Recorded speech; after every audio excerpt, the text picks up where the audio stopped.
Qual a diferença entre a Bíblia católica e a protestante?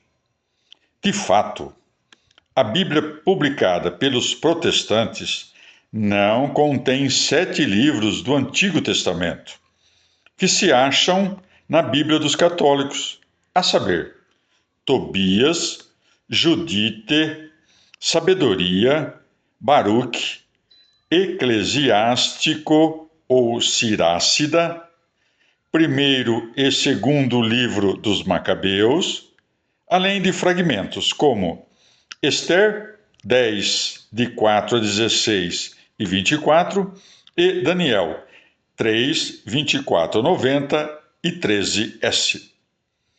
Eis alguns vocábulos chaves. Primeiro, cânon, do grego canon, regra, medida e catálogo. Segundo, canônico, livro catalogado, que significa que também é inspirado por Deus. Terceiro, protocanônico, livro catalogado proton, isto é, em primeiro lugar ou sempre catalogado.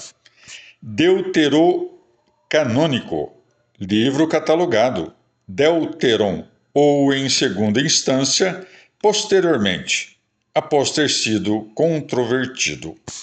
Quinto, apócrifo, do grego apócrifos, livro oculto, isto é, não lido nas assembleias públicas de culto, reservado à leitura particular. Em consequência, livro não canônico, não catalogado, embora tenha aparência de livro canônico, exemplo, Evangelho segundo Tomé, Evangelho da Infância, Assunção de Moisés. Os apócrifos, embora tenham sido durante séculos tidos como desprezíveis portadores de lendas, são ultimamente reconhecidos como valiosos para a história do cristianismo, por 3 motivos a saber. Primeiro, através de suas afirmações, referem-se ao modo de pensar dos judeus e cristãos dos séculos pouco anteriores e posteriores a Cristo, século II a.C. até século V depois de Cristo. Segundo, podem conter proposições verdadeiras que não foram consignadas pelos autores sagrados. Os nomes dos genitores de Maria Santíssima, sua apresentação no templo aos 3 anos de idade, sua assunção corporal. Terceiro, contém sentenças de hereges que contribuem para a compreensão da história do credo. O cânon católico compreende 47 livros do Antigo Testamento, caso se conte como unidade distinta a carta de Jeremias, igual a Baruque 6. Se, ao contrário, a mesma for considerada como o capítulo 6 de Baruque, o total é de 46 livros. No Novo Testamento, há 27 livros, o que perfaz 74 ou 73 livros sagrados ao todo.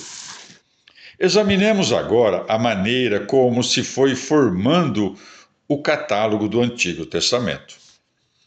História do catálogo do Antigo Testamento.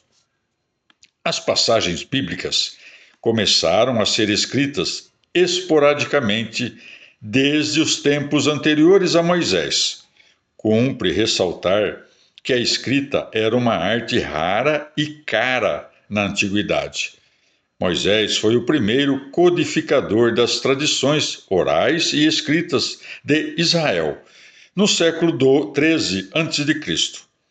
A essas tradições, leis, narrativas, peças litúrgicas, foram sendo acrescidos, aos poucos, outros escritos no decorrer dos séculos, sem que os judeus se preocupassem com a catalogação dos mesmos.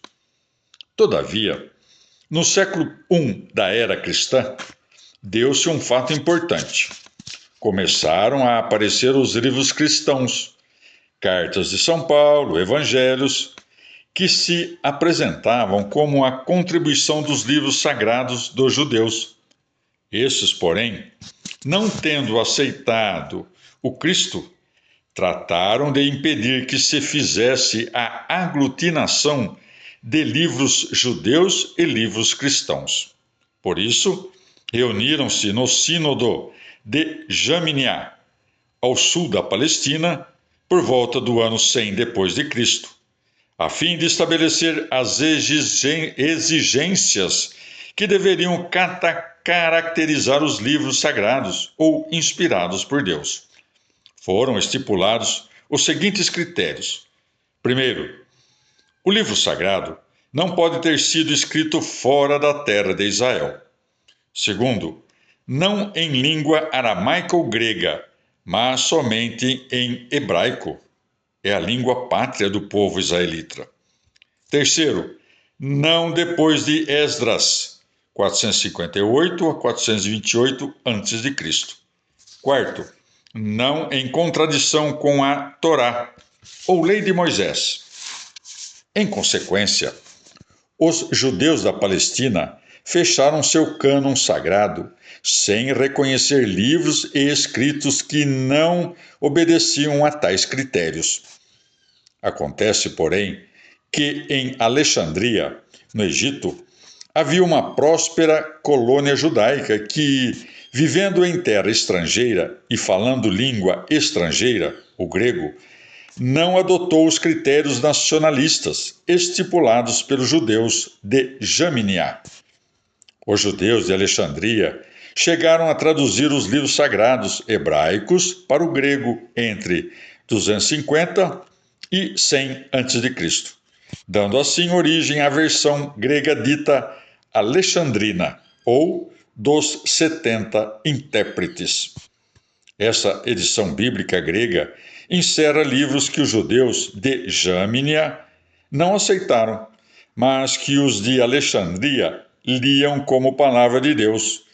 Assim, são os livros de Tobias, Judite, Sabedoria, Baruque, Eclesiástico ou Sirácida, primeiro e segundo dos Macabeus, além de Ester, 10, de 4 a 16, 24, e Daniel 3, de 24 a 90, 13s. O cânon restrito e o amplo. Podemos, pois, dizer que havia dois cânones entre os judeus no início da era cristã: o restrito, da Palestina, e o amplo, de Alexandria.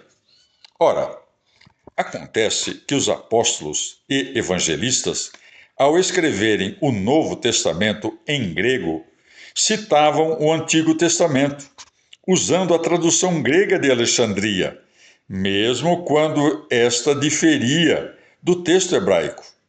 Tenhamos em vista Mateus 1,23, cita Isaías 7,14.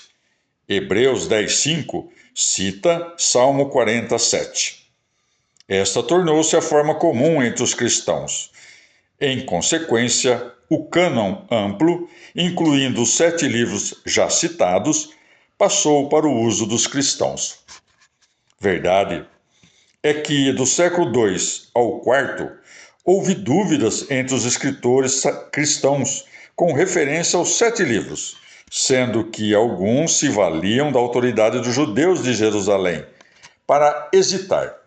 Finalmente, porém, prevaleceu na Igreja a consciência de que o cânon do Antigo Testamento deveria ser o de Alexandria, adotado pelos apóstolos.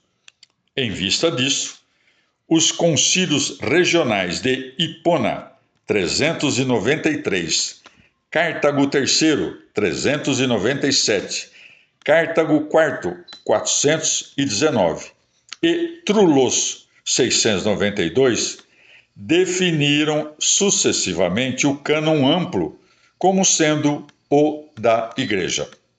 Essa definição foi repetida pelos concílios de Florença, 1442, Trento, 1546 e Vaticano I, 1870.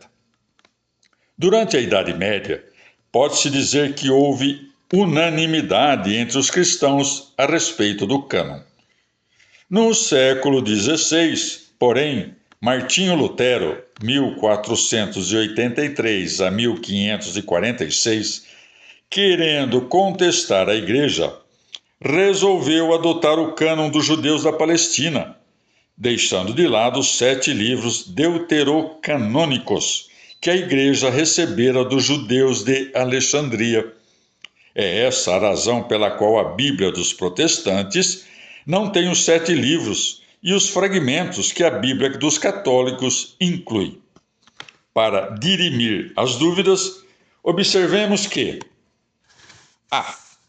os critérios adotados pelos judeus de Jamnia para não reconhecer certos livros sagrados eram critérios nacionalistas, devidos ao fato de que, desde 587 a.C., os judeus viviam sob jugo estrangeiro, o que lhes suscitava profunda aversão aos povos pagãos. B.